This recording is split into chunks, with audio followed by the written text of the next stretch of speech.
sur... Oui, oui. Bruno Blanza de Radio France et la radio ici Provence.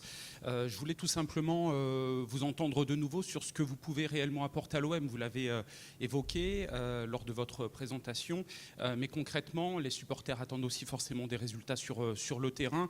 Que pouvez-vous leur dire par rapport à ça, les rassurer après une période un peu compliquée, notamment cette saison, s'il vous plaît? Vous savez, le président d'un club... c'est pas lui qui est sur le terrain, c'est clair. C'est pas non plus celui qui anime le pôle sportif. C'est pas l'entraîneur. Mais en revanche, c'est celui qui doit s'assurer que, je dirais, les meilleures conditions sont réunies pour que l'équipe qui joue ensuite ait les meilleurs résultats, le fasse dans le meilleur état d'esprit aussi, et la plus grande motivation pour le faire. Vous savez qu'on est sur une fin de saison, donc des changements dans l'équipe, dans les médias, au moins jusqu'à la fin de la saison, il n'y en aura pas. En revanche, il y a une période qui va s'ouvrir cet été qui est capitale pour la suite. Donc il s'agit de préparer cette période, ce qu'on fera le moment venu. Voilà, moi je vous dirais pour l'instant, ma priorité c'est vraiment d'essayer de représenter pour ce club et pour tous ceux qui l'animent, et à commencer par son équipe, une période, je l'ai dit, de stabilité, une vision de moyen long terme, qui va finalement essayer de réconcilier un peu tout le monde, c'est-à-dire les supporters, le public, les joueurs, tous ceux qui font vivre ce club, mais aussi à l'intérieur de ces contraintes, parce qu'un club c'est une entreprise. Et donc ces contraintes économiques, oui, je les connais bien, parce que ça a été ma vie de chef d'entreprise depuis 30 ans. Donc de ce côté-là, oui, j'ai pas de difficulté pour intégrer cet élément économique. Et je pense qu'il n'y a pas de modèle soutenable dans le temps pour un club comme l'OM sans avoir ce sérieux aussi et cette compréhension du modèle économique. Donc voilà, moi je vais essayer d'être un peu... pardon, passez-moi l'expression, un homme orchestre qui va essayer d'intervenir un peu sur ces différents champs, qui va essayer de prendre les bonnes décisions de recrutement, parce qu'il y en aura à prendre dans les semaines qui viennent, et qui d'ici là, j'espère, va donner un supplément peut-être d'énergie, notamment à nos joueurs qui sont sur le terrain, pour que sur les quelques matchs qui restent, on ait les meilleurs résultats possibles pour accrocher la place en Champions League. C'est ça l'objectif sportif immédiat, c'est évidemment celui-là.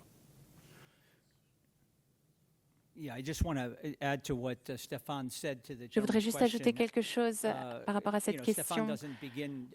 Stéphane ne commencera pas avant le 2 juillet. Donc, il peut avoir peu d'impact sur cette saison, mais en tant que propriétaire, moi je m'attends à des résultats sur le terrain, absolument. Autant que les supporters, je pense que tout le monde pense de la même manière, Habib également. Nous avons un objectif ici et nous attendons à atteindre notre objectif. Donc les attentes sont toujours très élevées. Je pense que Stéphane aura un impact qui se ressentira plus la saison prochaine. Romain. Oui, bonjour. Une question pour vous Stéphane sur le... Oui, Romain Canuti, le Phocéen. Bonjour Stéphane. Bonjour. J'avais une question justement pour prolonger un peu celle de Bruno sur les moyens alloués. Et Franck vient de rappeler l'objectif qui est la qualification en Ligue des Champions.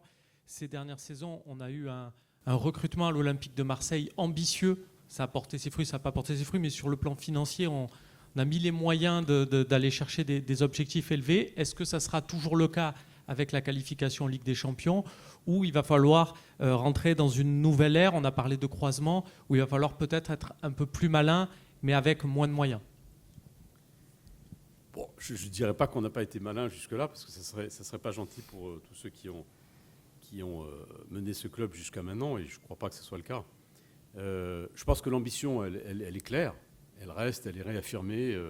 C'est vraiment d'inscrire l'OM dans le petit groupe de clubs au niveau européen qui ont vocation à jouer la Ligue des Champions tous les ans, donc à être dans le top 3 du championnat de France, enfin de la Ligue.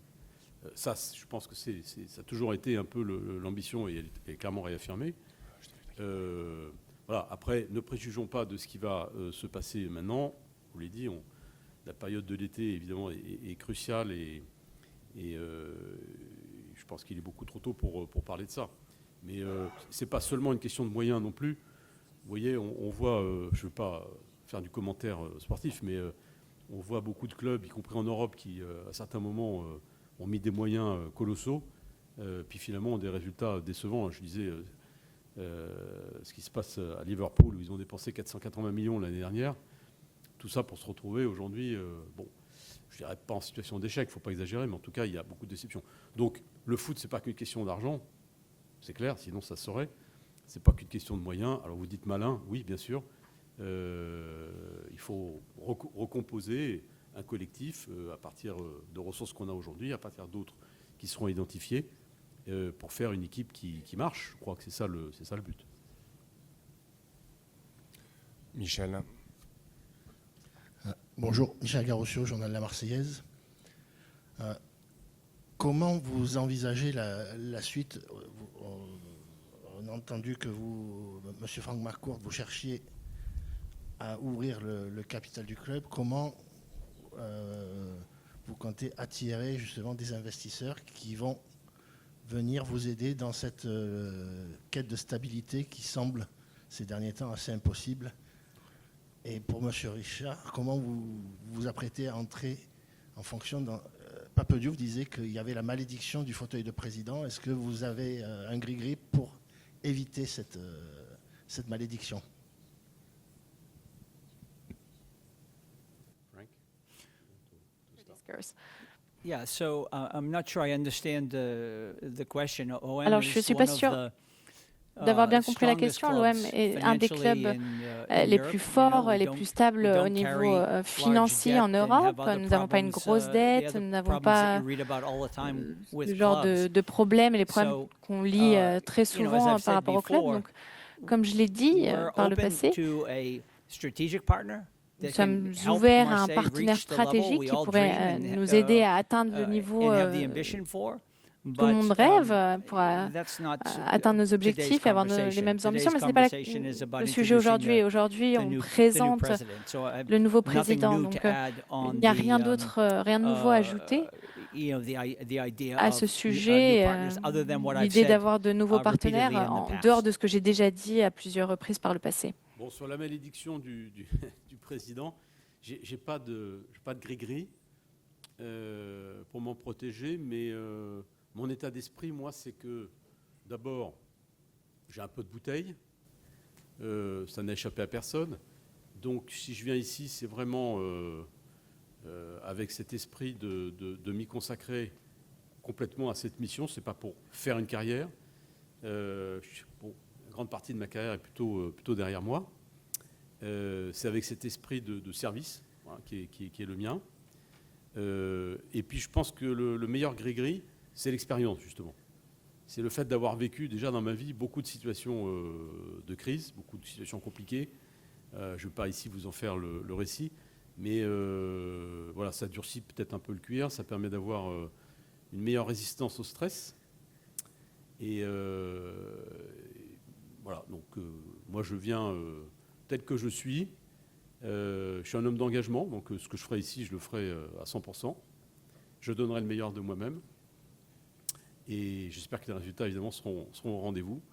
Mais je n'ai pas de gris-gris, non, et je ne crois pas, en fait, à la malédiction du président. I'm happy to hear you say that. That's good. Bonjour, messieurs. Karim Attab pour Maritima. Une question pour le président Stéphane Richard.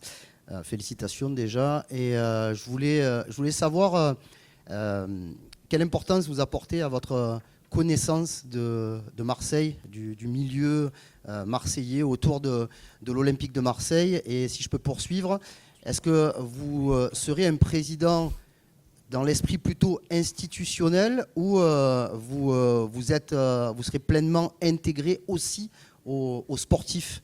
On sait qu'il y a plusieurs sortes de présidents et pour l'Olympique de Marseille, on en a eu plusieurs. Lequel vous serez? Ouais, d'accord. Bah, écoutez, d'abord, ma connaissance de Marseille, bon, c'est pas la connaissance géographique de Marseille, ça n'a pas beaucoup d'intérêt. C'est plus la connaissance du peuple de Marseille, de l'esprit de Marseille. Je vous ai raconté une anecdote sur la prépa parce que je trouve que ça dit beaucoup sur comment, encore aujourd'hui, beaucoup, dans la capitale où je vis depuis 40 ans, où j'ai fait toute ma carrière, on voit Marseille. Il y a toujours, je ne parle même pas du foot, là, je parle en général. Il y a des clichés, il y a toujours un peu une espèce de petit ricanement. Et ça m'insupporte, comme tous ceux qui sont d'ici, qui vivent ici.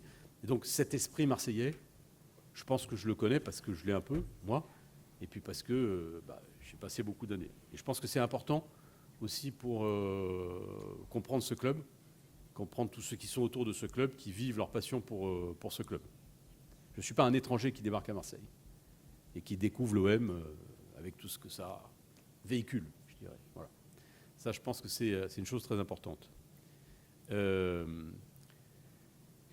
C'était quoi la deuxième partie de votre question ? Plutôt institutionnel. Plutôt institutionnel ou bon.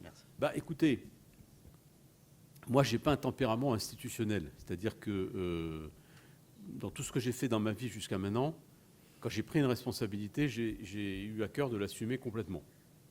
J'ai jamais été dans des postes de représentation ou des postes honorifiques, si vous voulez, et je ne vois pas du tout cette mission comme une mission honorifique. Mais alors, pas du tout. Hein. Je pense que c'est une mission qui est très exigeante, qui demande un engagement complet, je l'ai dit, et qui ne permet pas de faire l'impasse sur des parties qui sont quand même essentielles dans un club de foot. Ça commence par le domaine sportif. Donc, il faut bien s'entendre. Moi, je ne suis pas un technicien du foot. Je ne prétends pas l'être. Et donc, je m'appuierai bien évidemment sur des professionnels aguerris dans ce domaine-là. Mais, néanmoins, je compte tout à fait m'y impliquer. Pas forcément pour faire valoir mes propres idées, parce que tout le monde sait qu'il y a à peu près 1 million de sélectionnaires à Marseille pour l'OM, que tout le monde a un avis sur le sujet, donc je ne vais pas rajouter le mien, encore que de temps en temps, j'ai aussi le droit de le dire.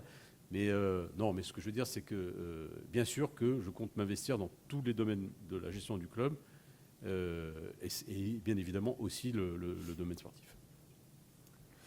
Florent, tu avais une question, on repassera ensuite. Bonjour messieurs, Florent Germain de RMC Sport, au fond à gauche. C'est une question à la fois pour M. McCourt et M. Richard. M. McCourt, vous avez remercié tout à l'heure notamment Mehdi Benatia pour la période de transition. Est-ce que vous confirmez que le directeur du football de l'OM quitte ses fonctions à la fin de saison, ou est-ce que M. Richard, M. McCourt, il y a encore cette volonté peut-être de le retenir et de faire en sorte qu'il poursuive l'aventure ? Merci. Yeah, I'll just repeat what I've said. Alors, je vais juste répéter ce que j'ai déjà dit. Ça se base sur la conversation, sur les conversations que j'ai eues directement avec Mehdi. Mehdi était prêt à partir plus tôt. Je l'ai appelé. Je lui ai demandé de venir pour qu'on puisse parler directement ensemble. Je lui ai demandé de reconsidérer son choix et de rester jusqu'à la fin de la saison. Et il a accepté de le faire. Mais il a dit, je finis à la fin de la saison. Et je lui ai dit, d'accord, ok, affaire conclue. Donc c'est l'accord que Mehdi et moi avons. Et c'est ce que m'a dit Mehdi, ce qu'il m'a demandé, ce que j'ai accepté. Donc je peux confirmer sur la base de nos discussions que oui, c'est ce qu'il a également partagé de manière publique, je crois aussi. Alexandre. Bonjour M. McCourt, bonjour M. Richard, Alexandre Jacquin, La Provence. Bonjour. Une question pour M. Richard. Vous êtes Marseillais de cœur, amoureux de l'OM. Est-ce que vous pourriez nous raconter votre plus grande émotion autour de l'OM? Et est-ce qu'il y a des personnages de ce club qui vous ont marqué? Des émotions autour de l'OM, oui, il y en a eu beaucoup. Il y en a eu une qui a été la finale justement de l'Europa en 2018, où j'étais à Lyon pour cette finale. Malheureusement, on a perdu assez sèchement. Mais toute cette campagne-là, en fait, a été formidable. Et j'ai été à pas mal de matchs. C'est vrai que dans la période vraiment récente, je vais à peu près systématiquement aux rencontres au Classico, entre PSG et OM. Maintenant, en plus, il y a le PFC aussi, en plus. Donc, Et puis je suis allé souvent au Vélodrome. Donc, non, c'est difficile de vous... Je ne veux pas remonter encore plus loin dans le passé, hein.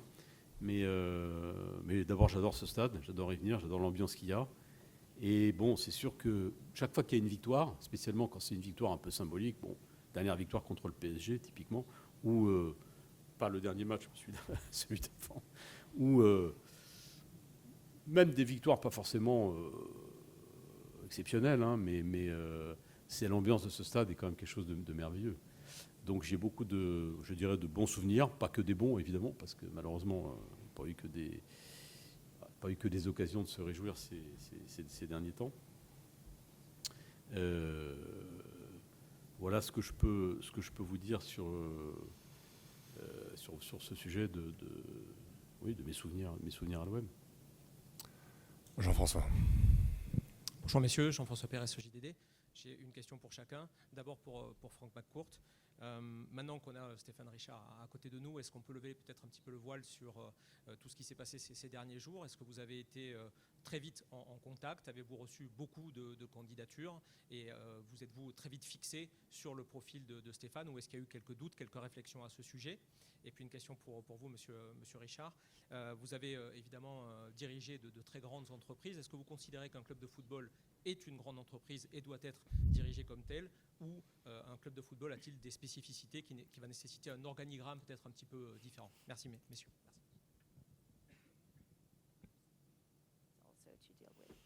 Yeah, so the process was very Oui, alors interesting. Le processus a été assez intéressant. There were an overwhelming number of Il y a eu candidates for un the position. nombre de Maybe candidats some of vraiment you in this importants. room applied, Peut-être que I don't certains know. d'entre vous But se sont présentés was- aussi, je ne sais pas. It was quite something to see Mais all vraiment, of the c'était names put forward quelque chose directly or on d'important behalf de of voir voilà, another tous les person. noms It's- qu'il y avait For me, it just demonstrates the love. en représentant of this d'autres club. personnes, mais cela pour moi a démontré vraiment by, l'amour que les personnes ont pour ce club, By experienced professionals and of Et, course by those that l'amour de professionnels du fans. secteur, mais aussi The l'amour de nos process was, supporters pour ce club. Donc quite le organized. processus We était had assez a, organisé. Recruiting firm On a eu engaged. donc une As entreprise I de mentioned in my recrutement opening comments, the qui supervisory était là. board was Donc, je l'ai dit aussi, le conseil de very surveillance involved in terms a of été screening très candidates with the, engagé dans ce recruitment processus firm. pour faire un peu un screening, donc écrémer un peu aussi Stéphane's la name liste des candidats. surfaced, Le nom de Stéphane because I knew Stéphane a fait surface assez and, rapidement parce que je le connaissais I knew of his great career. et je connaissais his également sa familiarity with belle Marseille, carrière, et le fait qu'il soit and familier his avec love la ville of de OM. Marseille et son amour I pour thought l'OM. he would be a particularly Et donc j'ai pensé interesting que ça pourrait candidate être un to be the candidat president très of intéressant OM, pour être if I could le convince président him du club, to do si je it. pouvais le convaincre. I met with him for dinner Et in donc London. on s'est rencontrés à Londres Jeff Ingram. pour We had dîner avec a great Jeff dinner, Ingram. and I think, On a eu un accomplished, très bon dîner more than I expected. et je in one pense dinner. que j'ai You know, réussi à we spent, accomplir plus que ce many à quoi hours, je I m'attendais think. en I un dîner. probably Ça a été très long. wore Stéphane out with my questions, Je but, pense que je l'ai vraiment épuisé avec the toutes good mes news questions. is he answered them well. And, Mais la it bonne was very nouvelle, clear c'est to qu'il me a after that très bien dinner répondu that this et was c'était très the clair man pour moi après ce dîner que to voilà, run the c'était club at this time. l'homme You know, there's pour ce projet à l'heure actuelle. When you have the right place, right time, Vous right avez person, le bon moment, wanna bon move quickly endroit, and la bonne close the personne. deal Vous voulez faire les choses with that rapidement pour person. vraiment And this pouvoir is what I conclure felt, l'affaire tout de suite. Et with c'est ce que j'ai Stéphane. He is ressenti the moi avec right Stéphane. person for this Je me suis job dit, c'est la right bonne now personne and, pour for ce OM. poste What's needed maintenant, right now. pour l'OM. And C'est so ce a dont good on a besoin balance maintenant. between, Donc c'était vraiment un bon obviously, the sporting équilibre, ambition and objective, évidemment, and entre also les objectifs, the real l'ambition experience as an et executive son and expérience understanding en the need to have tant voilà, que balanced président, en tant club, a sustainable que club, directeur. one, Et a donc strong club, l'objectif you était know. vraiment voilà, d'avoir un club fort, So, durable, stable. Yeah, it was an interesting process, but C'était Stéphane's un name processus intéressant, rose mais quickly, son nom and, vraiment after est sorti I du was lot able rapidement. Et got après, j'ai été reacquainted and sat and talked at length capable, about, voilà, évidemment, on s'est about the job revus, and- on a pu parler and un peu plus the- en détail the du requirements, poste, his des level of critères, commitment and so forth, which he's aussi just du niveau shared with all d'engagement, of you. etc. It was clear to me Ce qu'il vient de that he was the vous man. dire, C'est un peu ce que j'ai entendu moi aussi et c'était clair, donc c'était la bonne Nicolas, personne. Au fond, pardon. Pour la deuxième partie de la question. Pardon. Et merci Frank pour ces mots. Moi, j'ai senti une grande proximité avec Frank McCourt, presque instantanée. Bon, ça fait quelques années que je travaille au quotidien avec des partenaires américains. Donc je pense que cette facilité, disons, d'échange, elle est aussi importante culturellement, parce que j'ai cette grande habitude-là. Mais bon, j'ai déjà eu l'occasion de le dire tout à l'heure. J'ai été, moi, très sensible à sa personnalité et aux valeurs. D'ailleurs, toute son action le montre, qui sont les siennes. Pour répondre à votre question, grande entreprise versus club de sport, c'est plus petit, si vous prenez les chiffres, l'OM, que Orange ou que d'autres entreprises que j'ai pu avoir le privilège de diriger dans le passé. Néanmoins, quand on est à la tête d'une entreprise, on a toujours un peu le même clavier de compétences, enfin en tout cas de responsabilité. Et moi, pour moi, les principales, c'est d'abord la communication. Je pense que la communication à l'extérieur et à l'intérieur de l'entreprise, c'est capital.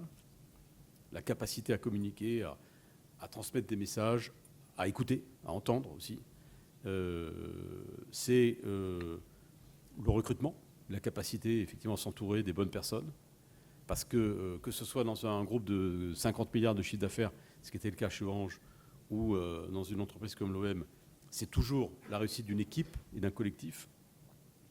Et donc, s'entourer des bonnes personnes et avoir créé ce collectif, c'est très important. Ce n'est pas facile dans une grosse organisation. Je ne suis pas sûr que ce soit très facile non plus dans un club comme l'OM. Donc ça nécessite beaucoup de temps d'engagement et pour moi, c'est très important. Voilà, donc il y a en partie les mêmes... au fond, diriger une entreprise, c'est diriger une entreprise, fût-elle un club de sport, avec l'exigence économique, avec la relation avec l'actionnaire, qui est quand même capitale pour moi, et la prise en compte de tous les publics de cette entreprise. Après, évidemment, c'est quand même très spécial, un club. C'est très spécial. Très spécial parce que je dirais qu'il y a une disproportion entre ce que représente économiquement, si vous prenez le chiffre d'affaires, les effectifs directs de l'OM, et ce que ça représente dans l'esprit des gens, qui est gigantesque, et qui d'ailleurs dépasse de beaucoup Marseille. Ça aussi, c'est un des éléments que je voulais mentionner, parce que pour moi, il est important. Ce club a un rayonnement bien au-delà de Marseille, vous le savez, qui est absolument impressionnant. Moi, j'ai beaucoup passé de temps sur le continent africain. Depuis 15 ans, j'ai beaucoup développé Orange, je suis beaucoup allé en Afrique du Nord et dans le reste de l'Afrique. Et j'ai une passion pour l'Afrique aussi. Et l'OM est vraiment quelque chose d'incroyable en Afrique. Je vais vous raconter juste une anecdote. Cette semaine, j'ai participé à mon premier conseil d'administration d'une entreprise qui s'appelle MTN, qui est un opérateur, très grand opérateur télécom sur le continent africain, dont le siège était à Johannesburg. Donc mercredi, j'étais à Johannesburg. Et le chauffeur de MTN qui est venu me chercher à l'hôtel le matin pour m'amener au board, au bout de 30 secondes, la conversation est venue sur le foot, parce qu'il y avait eu les matchs de la Champions League avant. Donc je l'ai un peu interrogé. Et donc je lui ai dit, mais c'est quoi les clubs que vous suivez? Il m'a dit, je suis les clubs du championnat anglais et Marseille. Chauffeur vous voyez, dans l'Afrique du Sud. Bon. Donc non, je dis ça juste parce que ça se trouve quasiment nulle part ailleurs. Et donc, bien évidemment, c'est quelque chose de très spécial qu'il faut aborder avec un peu d'humilité, mais il faut être quand même conscient de l'impact, en fait, que l'OM a sur des millions et des millions de gens. Merci. Nicolas, au fond. Bonjour. Nicolas Chebriand pour la chaîne L'Équipe. Une question pour Frank McCourt, s'il vous plaît. Ça fait presque 10 ans que vous êtes devenu propriétaire de ce club et beaucoup se posent encore la question de savoir, un club d'ailleurs qui vous a beaucoup coûté d'argent, qu'est-ce que vous êtes venu chercher à l'OM? Est-ce que vous avez trouvé ce que vous étiez venu chercher et combien de temps vous imaginez être encore le propriétaire de ce club? Owner for a long time. So, yeah, it's. I'm not sure I completely understood 10 years ago exactly what the amount of the investment was. Il y a 10 ans, je savais exactement quelle aurait été la quantité d'investissement nécessaire, ce que ça représentait, mais pour moi, ça a été vraiment une joie à l'état pur de pouvoir prendre partie aux activités de Marseille. Vous connaissez mon background, la manière dont j'ai grandi à Boston. Peut-être que vous comprenez un peu les choses qui font un clic pour moi, qui me plaisent. Et Marseille ressemble beaucoup à Boston quand j'étais petit, quand j'étais plus jeune. Donc je ne sais pas honnêtement. C'est juste de dire que je cherchais quelque chose en particulier ou que j'ai trouvé ce que je cherchais. Je pense que c'est Marseille qui m'a trouvé au final. Je ne cherchais pas à acheter un club de football, même un club en général. J'ai eu les Los Angeles Dodgers pendant une dizaine d'années, ça s'est très bien passé. Avec cette propriété, pendant 10 ans, j'étais heureux. Et cette opportunité est venue à moi. On m'a donné cette occasion et ça avait l'air vraiment très intéressant, cette idée de prendre part, d'être engagé dans un club comme l'OM avec une histoire vraiment formidable, un grand héritage, une base d'audience, des supporters formidables, un stade formidable aussi.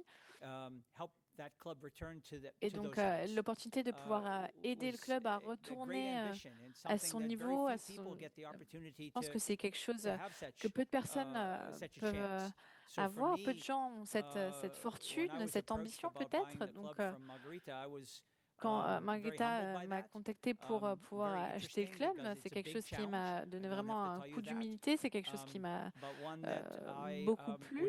Évidemment, ça m'a touchée et donc j'étais intéressée. Voilà. Donc, au cours de la dernière décennie, on peut dire que ça a été vraiment une grande joie. Pour moi, ça n'a pas toujours été simple. Et Stéphane en a parlé avant. Le sport, ce n'est pas un sujet simple. On signe des chèques, puis on prend des joueurs et on dit OK, allez, on va gagner le championnat. Non, ce n'est pas aussi simple. Donc, ce qui me rend fier, c'est que l'OM est dans une situation qui est complètement différente de celle dans laquelle il se trouvait quand j'ai acheté le club. C'est un club qu'on attend maintenant. On attend à ce qu'elle joue tous les ans à la Ligue des Champions. Beaucoup d'attentes, évidemment, ça crée beaucoup de pression pour tout le monde, les joueurs y compris. Mais combien de personnes ont la possibilité d'être propriétaires d'un club comme l'OM qui a l'ambition de jouer tous les ans en Ligue des Champions? Pas beaucoup. Donc pour moi, c'est un privilège d'être le capitaine de ce club. Et ce que j'ai dit depuis le premier jour où je suis arrivé ici, c'est que mon ambition est de pouvoir être propriétaire de l'OM pendant très longtemps. J'ai beaucoup d'enfants. Et on le voit comme un actif. Et donc j'aimerais être en mesure de pouvoir être encore le propriétaire pendant très longtemps. On verra ce que nous réserve le futur. Mais en ce qui me concerne, la chose la plus importante, c'est pas ce qui est le mieux pour moi, mais ce qui est le mieux pour l'OM. Et ça l'a toujours été.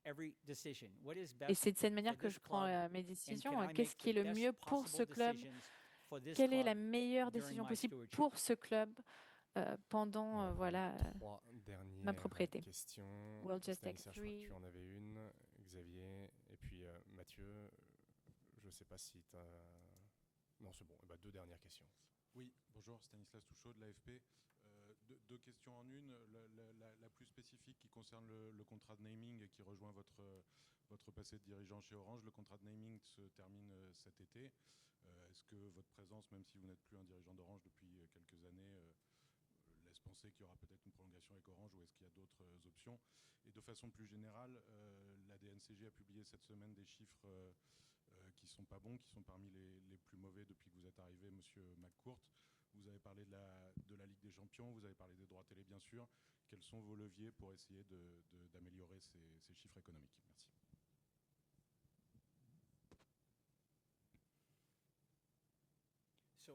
Alors,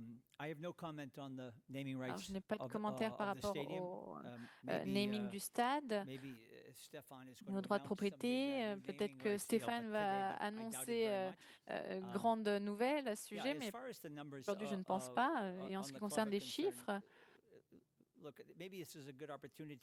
peut-être que c'est une bonne opportunité pour pouvoir parler aussi des entités réglementaires et de la manière dont elles fonctionnent. Donc on a la DNCG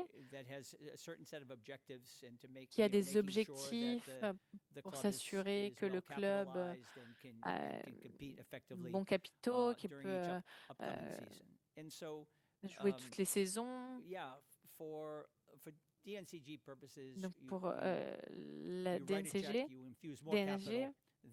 tu influes du capital, on signe des chèques, on met de l'argent et eux ils sont contents. Peut-être que moi je ne serais pas si content que ça, mais la DNCG est content. Et après on a aussi les entités réglementaires européennes, et donc c'est une situation différente. Les critères sont différents.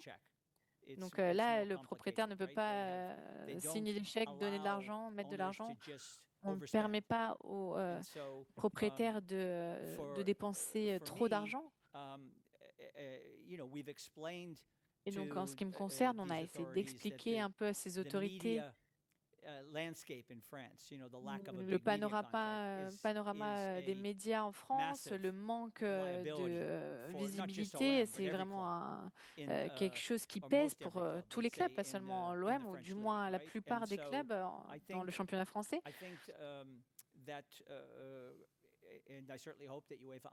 Donc j'espère aussi que l'UEFA comprend cette situation, ce manque de droits vraiment un impact sur la viabilité de tout le championnat et de la Ligue de manière générale.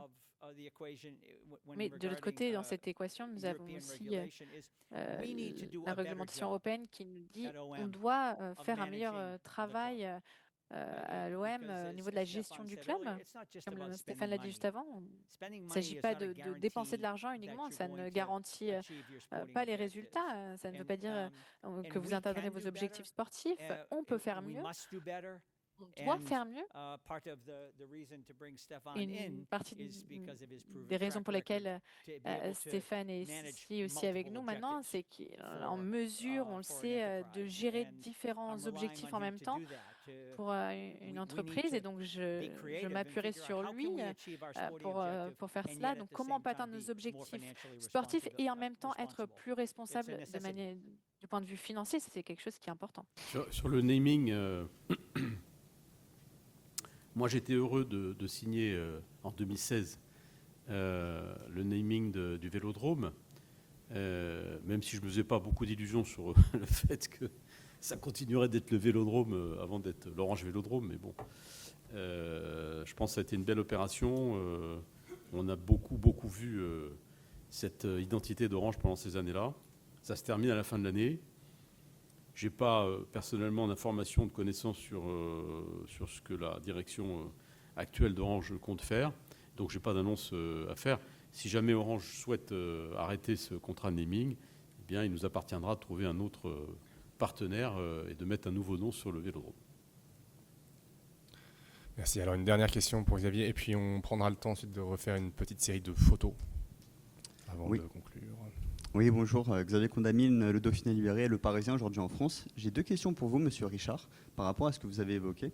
La première, c'est cette vision sur le moyen long terme. Je voulais savoir, dans votre perspective, qu'est-ce que ça signifie? Et la deuxième question, vous avez évoqué des décisions importantes qui seront prises dans les 3 prochains mois, avant donc votre arrivée officielle, entre guillemets, en juillet prochain. Je voulais savoir comment vous comptez vous préparer, vous comptez vous travailler sur la saison prochaine, sachant que justement, l'OM est en l'état pas du tout assuré de terminer 3e, et que justement le classement final pourra déboucher sur pas mal de choses sur le classement. Merci. Redites-moi la première question. Ah oui, vision à long terme, ça, oui. Okay. Bon. Quand je dis vision long terme, c'est un job, ça c'est une différence aussi avec ce que j'ai fait dans le passé, où on n'a pas de durée. Je ne rentre pas avec un mandat d'1 an, de 2 ans, de 3 ans. Bon, je dirais, c'est la gloire du sport. Mais donc je me projette à moyen terme. Peut-être vous faisiez allusion aussi à mon âge. Non, je blague. Mais je ne me projette pas à 20 ans. Non, peut-être pas. Mais en tout cas, oui, je me projette à quelques années. Parce qu'il y a aussi quand même le temps sportif. Hein. Moi, ce qui me frappe quand même, c'est que quand je regarde les histoires des clubs qui ont eu des belles périodes de résultats, ça a souvent pris quand même pas mal d'années. Hein. À commencer par le PSG, ils ont quand même ramé pas mal d'années pour arriver au niveau où ils sont aujourd'hui. Bref, donc je pense qu'il faut s'inscrire dans un temps long. Alors, je ne sais pas combien, mais en tout cas un temps long. Et une autre façon de répondre à ça, c'est que moi, je ne viens pas pour 6 mois ou pour 1 an ou pour régler un problème immédiat. Mon idée, c'est vraiment de m'inscrire dans la durée et de développer un certain nombre de projets pour ce club à moyen terme. Bon, voilà, sans avoir une idée plus précise du temps qu'il faudra, mais en tout cas, c'est ça. Pour ce qui est de la période préparatoire, bon, tout d'abord, moi, actuellement, j'exerce mes fonctions en tant qu'associé dans une banque de conseil en fusion-acquisition à Paris, qui est une organisation à laquelle je suis très attaché. Je vais donc, jusqu'au 30 juin, qui sera la fin de cet engagement, travailler pour le collectif que nous avons là et pour les clients d'ailleurs, également que j'accompagne dans ces missions-là. Je ne vais pas les lâcher maintenant. Je garderai d'ailleurs un lien après le 2 juillet, mais un lien évidemment beaucoup plus limité à une fonction de conseil pur pour notamment accompagner certains clients. Mais bon, mon temps sera évidemment ici à l'OM. Et dans la période intermédiaire, on n'a pas encore défini ça dans le détail avec Alban et Mehdi aussi, mais et puis le staff du club, mais on va mettre en place une petite structure, je pense avec des points fixes. D'abord pour que moi, j'emmagasine le maximum de données, d'informations sur le club, dans tous ses aspects, que je rencontre aussi évidemment les gens. Et donc ça, on va le mettre en place. Je le disais, il y a des échéances qui peuvent être plus rapides que le 2 juillet. On ne va pas rentrer dans les détails ici, mais il y a probablement des choses qu'il faudra commencer à faire plus tôt. Et en fonction de ces urgences-là, eh bien, je prendrai le temps qu'il faut pour participer au travail, peut-être à certaines réunions importantes qui risquent de se produire avant le 2 juillet. Mais pour moi, c'est un temps de préparation dans lequel je consacrerai un peu de mon temps à l'OM. Puis il y a les week-ends, enfin bon, dont l'objectif est d'être dans les meilleures conditions pour démarrer full speed début juillet, et quand même d'être aussi présent s'il y a des décisions qui sont importantes pour le futur du club d'ici là.